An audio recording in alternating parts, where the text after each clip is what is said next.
Welcome back, everyone. I'm so happy you're here with us today. I'm Emma, and as always, I'm joined by my favorite co-host, Jake. Hey, Jake, how are you doing? Hey, Emma. I'm doing really well, thanks. A little tired, but, coffee fixes everything. It really does. Okay, so today we are diving into something that I think every single person can relate to, no matter where you're from or what language you speak. We're talking about fear, and more specifically, how to overcome it. Oh, this is a good one. And honestly, a topic I have very personal experience with. Maybe too much personal experience. Well, that's actually perfect, because we want this to be a real conversation. Not just theory, not just textbook advice, but actual stories, actual feelings. So Jake, let's just start simple. When you hear the word fear, what's the first thing that comes to mind? Honestly, spiders. I know that sounds ridiculous, but my brain just goes straight there. But on a more serious level, I think fear for me is that feeling of being frozen. Like you want to do something, but your body and your mind just won't let you move forward. That's such a good description, being frozen. I think a lot of people will recognize that feeling immediately.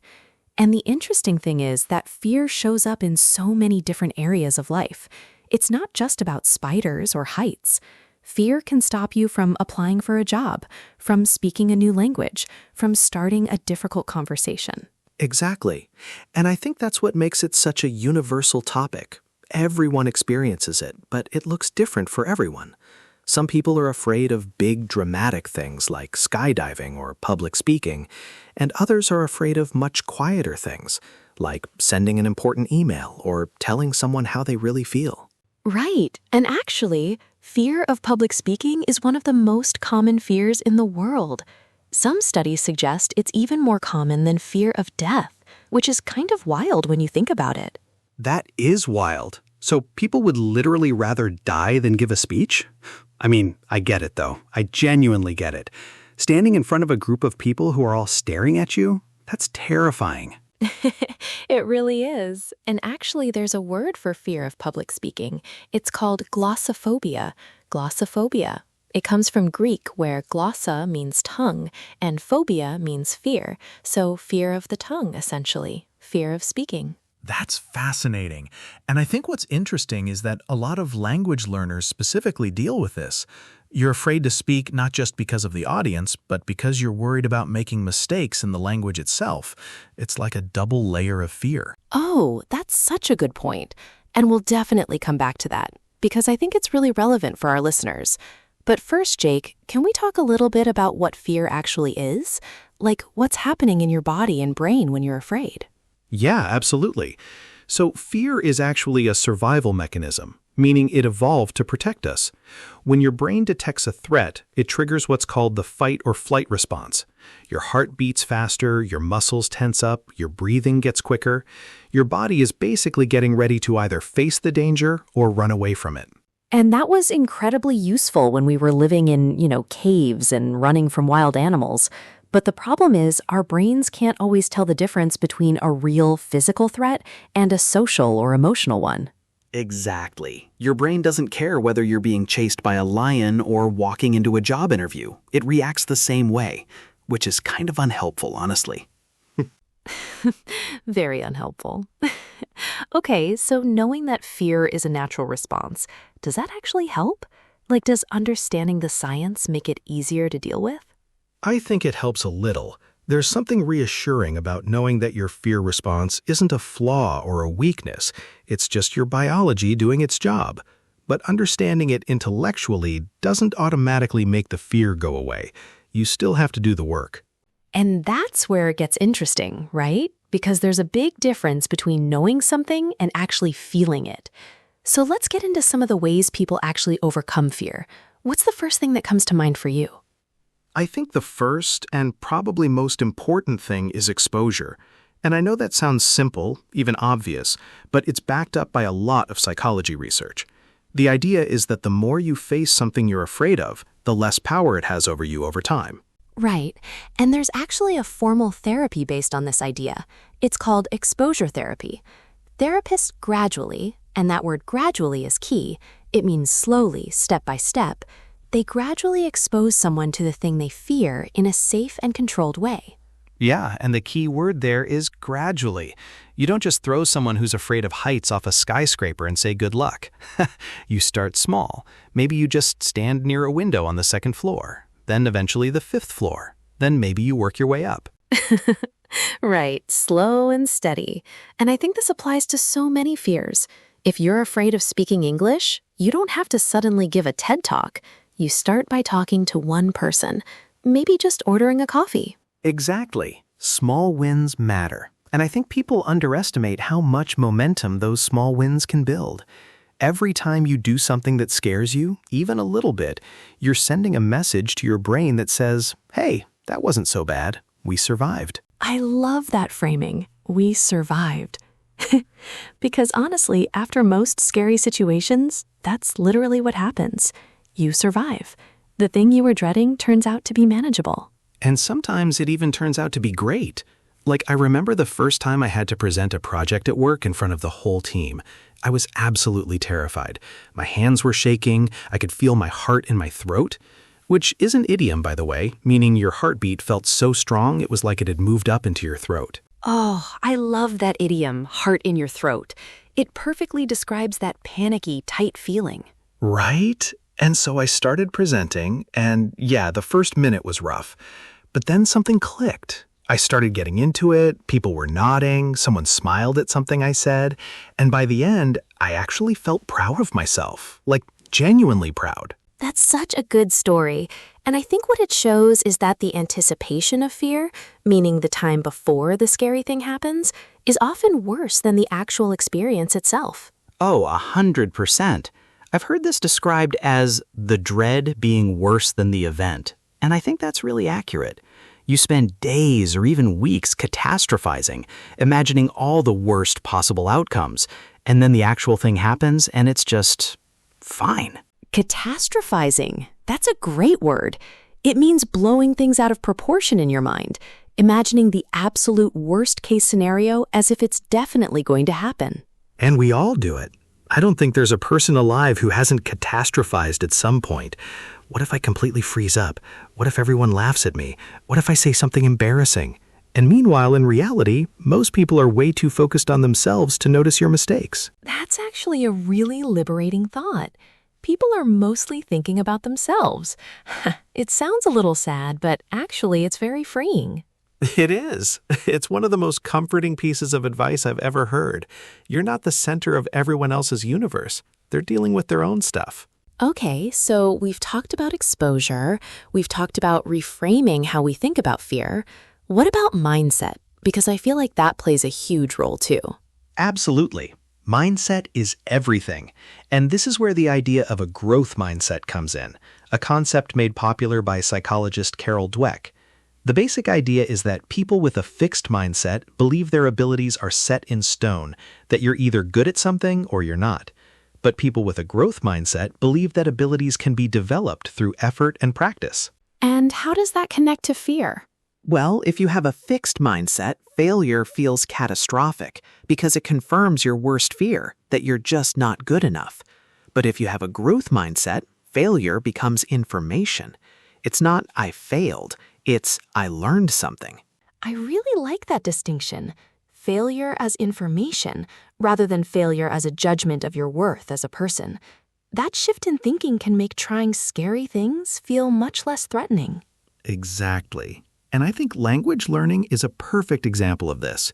If you're afraid of making mistakes in English, a fixed mindset says, I made a mistake, therefore I'm bad at English. But a growth mindset says, I made a mistake, now I know what to work on. And honestly, mistakes are how language learning happens. You can study grammar rules forever, but the real learning happens when you speak, make a mess of it, get feedback, and try again. 100%. I always say, and I don't know who said this first, but you have to be willing to be bad at something before you can be good at it. And that requires courage. It requires being willing to look a little silly. Which, let's be honest, is hard, especially as adults. Kids are amazing at this because they have no ego about it. They'll mispronounce something 50 times and just keep going. But adults, we have this fear of looking incompetent, of being judged. Right. We care so much about how we come across. And I think social media has actually made this worse because everything is curated, meaning carefully chosen and edited to look perfect. So we start to think everyone else has their life together and we're the only ones who are struggling. Oh, that's such an important point. And it connects to something called imposter syndrome, the feeling that you don't really belong somewhere, that you're a fraud, and it's only a matter of time before everyone figures it out. I have felt that so many times, even now, honestly. Sometimes I'll be in a meeting and someone will say something really smart and I'll think, am I out of my depth here? Am I the only one who doesn't fully know what they're talking about? And then I'll look around and realize everyone feels this way sometimes. It's almost universal. And actually, there's research suggesting that the more competent someone is, the more likely they are to experience imposter syndrome, because competent people are aware enough to recognize the gaps in their knowledge. Which is kind of ironic, right? The less you know, the more confident you feel. The more you know, the more you realize how much you don't know. Exactly. That's called the Dunning-Kruger effect. But let's not go too deep into that rabbit hole today. Yeah, save that for another episode. But okay, so let's get a little practical. We've talked about the psychology, the mindset. What are some actual concrete things people can do when they feel fear creeping up on them in the moment? Great question. I think one of the most powerful tools is breathing. And I know that sounds almost too simple, but there's real science behind it. When you're afraid, your breathing becomes shallow and fast.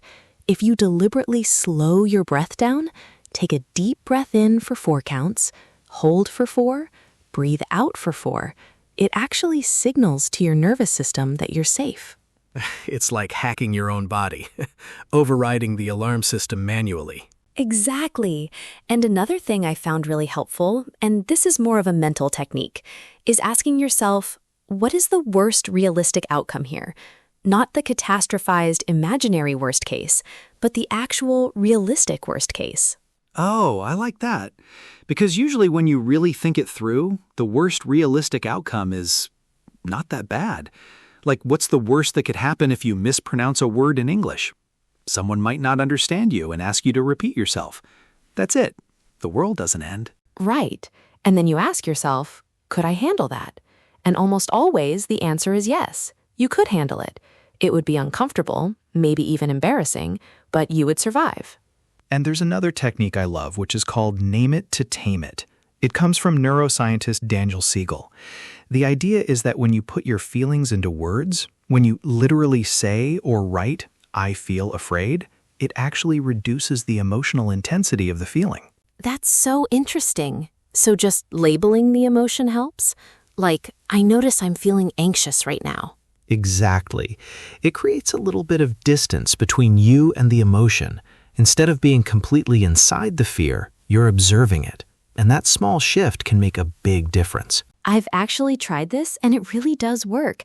It's like you're saying, oh, there you are, fear. I see you, but you're not the boss of me. I love that. You're not the boss of me. That should be on a motivational poster somewhere.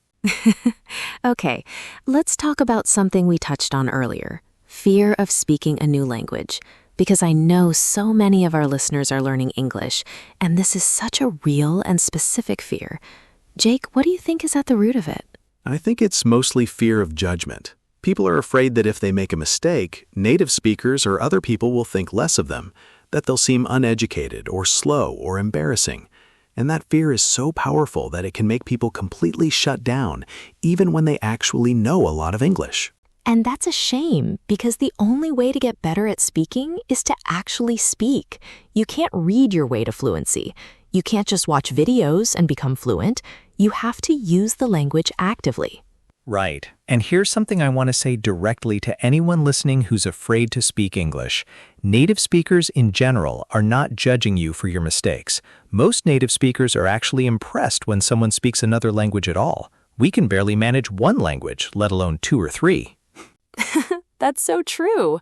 And I think there's also a tendency for learners to overestimate how noticeable their mistakes are. You might feel like every error is glaringly obvious, but to the listener, they're often just focused on understanding your meaning, not analyzing your grammar.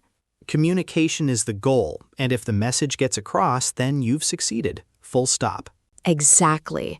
Okay, I want to bring up one more idea before we start wrapping up, and that's the concept of courage versus fearlessness, because I think there's a really important distinction there. Oh, yes, this is crucial. Being courageous doesn't mean you're not afraid. It means you act despite the fear. Fearlessness, genuinely not feeling fear, that's actually pretty rare. And honestly, it might not even be that healthy. A little bit of fear can keep you sharp, keep you focused. Right, so courage is not the absence of fear, it's the decision to move forward anyway. And I think reframing it that way is really helpful because it means you don't have to wait until you feel completely confident before you take action. Exactly. Confidence comes after action, not before. Most people think they need to feel confident first and then do the thing. But actually, it's the other way around. You do the thing, it goes okay, and then you feel more confident. That's such a powerful insight. And it's something that takes practice, honestly, because it goes against our instincts, which tell us to wait until we're ready. But sometimes ready never comes unless you push yourself. There's a quote I love. I believe it's attributed to various people, so I won't credit anyone specifically, but it goes something like, "Do the thing you fear, and the death of fear is certain," which sounds a bit dramatic, but it's essentially saying, face it, and it loses its power. I love that. And I think that's a really beautiful note to start winding down on. Jake, if you had to give one piece of advice to someone who's dealing with fear right now, whether it's fear of speaking English, fear of a new challenge, fear of anything, what would you say? One piece of advice. I'd say start smaller than you think you need to. Whatever the scary thing is, break it down into the tiniest possible first step and do just that one thing. You don't have to conquer the whole mountain today. Just take one step up the hill. I love that. One step up the hill, not the whole mountain. And mine would be, and this connects to what we said earlier, remind yourself that the fear you feel before something is almost always bigger than what the actual experience turns out to be. Your imagination is working against you. Trust the process and trust yourself. Well said. And honestly, this whole conversation has reminded me that fear is just part of being human. We all carry it. The goal isn't to get rid of it. It's to not let it drive the car. Not let it drive the car. I love that image. Fear can sit in the backseat, but you're behind the wheel. Exactly. You acknowledge it, you say, okay, I see you back there, and then you drive anyway. Perfect. All right. I think that is such a wonderful place to end today's conversation. Jake, thank you so much. This was genuinely one of my favorite discussions we've had. It was so much fun, and a little therapeutic, honestly. I feel like I want to go face some of my own fears now. Go deal with those spiders, Jake. Absolutely not. There are limits. Okay, everyone, thank you so much for listening today. I hope this episode gave you something to think about, maybe something to try, and hopefully reminded you that fear is not your enemy. It's just a part of the journey.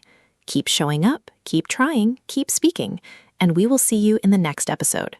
Take care, everyone. Take care.